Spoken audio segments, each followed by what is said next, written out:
At 11:32 on the morning of December 20, 1943, Second Lieutenant Charlie Brown tightened his grip on the controls of his B-17 bomber as it flew over Bremen, Germany. Below him, nearly 250 anti-aircraft guns erupted at once, filling the sky with black bursts of flak. Brown was just 21 years old. He had not completed a single combat mission. This was his very first. The German gunners were not ordinary troops. They were officer candidate trainees, the Luftwaffe's best marksmen, handpicked and waiting since dawn for the American bombers to arrive. Brown's aircraft was named Ye Old Pub. It carried 10 men and 6,000 pounds of bombs. Their target was a Focke-Wulf 190 fighter factory on the outskirts of Bremen. At the morning briefing, intelligence officers warned the crews to expect heavy fighter resistance. What they did not say was that Brown's bomber had been assigned the most dangerous position in the formation. The men of the 379th Bomb Group called it Purple Heart Corner, the exposed edge where German fighters always struck first, where overlapping defensive fire was weakest. New crews were often placed there. Brown's crew was the newest of all. Before Ye Old Pub could release its bombs, a 20mm shell detonated directly in front of the cockpit. The plexiglass nose shattered instantly. At 27,000 feet, the temperature was nearly 60 degrees below zero. Wind screamed through the open nose at more than 150 miles per hour. Engine number 2 failed at once. Engine number 4 began to overspeed, forcing Brown to throttle it back to keep it from tearing itself apart. The bomber slowed, the formation surged ahead, and within moments Ye Old Pub was alone. German fighters noticed immediately. A dozen or more Messerschmitt Bf-109s and Focke-Wulf 190s descended on the crippled bomber like predators on wounded prey. The assault lasted over 10 minutes. Engine number 3 was damaged and dropped to half power. The oxygen system ruptured. Hydraulics failed. Electrical systems went dark. Cannon fire ripped through the tail. Sergeant Hugh Eckenrode, the tail gunner, was struck directly by a 20mm round and killed instantly. Most of the remaining crew were wounded. Brown himself was hit by bullet fragments in his right shoulder. The extreme cold froze the lubricants in the defensive guns. Of 11 machine guns aboard the B-17, only 3 still worked. Then the oxygen supply was gone. At that altitude, the human brain cannot survive without supplemental oxygen. Brown felt his vision closing in. His hands went numb. His co-pilot, Spencer Luke, slumped unconscious beside him. Brown's final thought before losing consciousness was that his crew was about to die on their first mission. Ye Old Pub dropped out of the sky. The bomber plunged from 27,000 feet in an uncontrolled dive. Airspeed surged past 300 miles per hour. The airframe shuddered violently, close to tearing itself apart.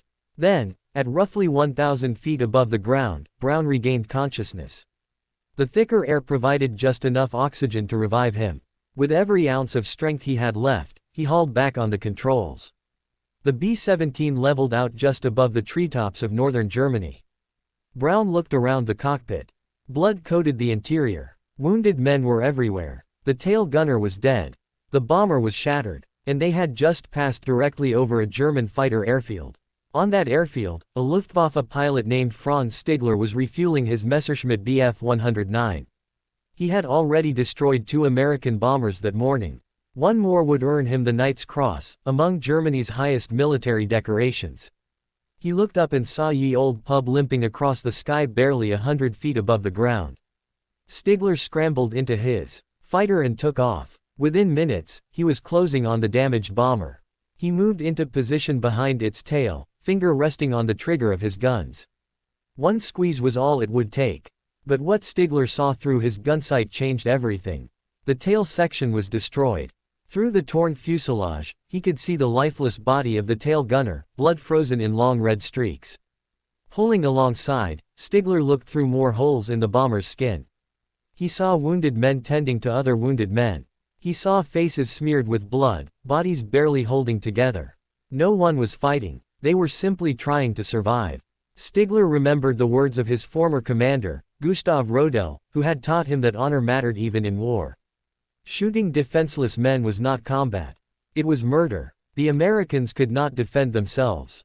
Destroying the bomber would not be victory. It would be execution. Stigler lowered his guns. But sparing them was not enough.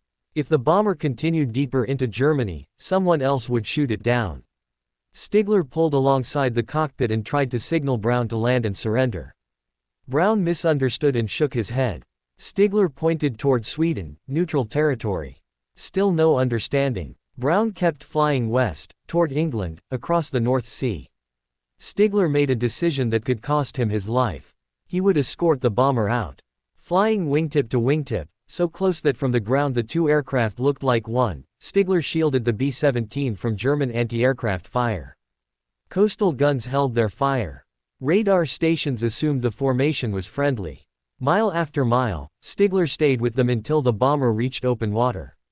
Then he saluted, and turned back. Ye old pub limped across the North Sea on failing engines, over freezing water that would kill them in minutes if they went down. Nearly 2 hours later, the coast of England appeared. Brown crash-landed at RAF Seething, tearing the bomber apart but saving 8 lives. One man did not return. Both pilots were ordered to remain silent. They did, for 46 years.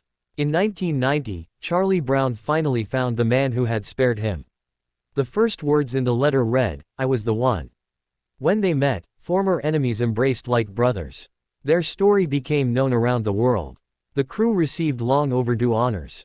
A book was written. A song was composed. An aircraft was restored in Ye Old Pub's colors. Franz Stigler died in 2008. Charlie Brown followed months later. They had met as enemies in the sky and left the world as brothers. This is not a story about war. It is a story about mercy. About honor. About the moments of humanity that survive even in the darkest times.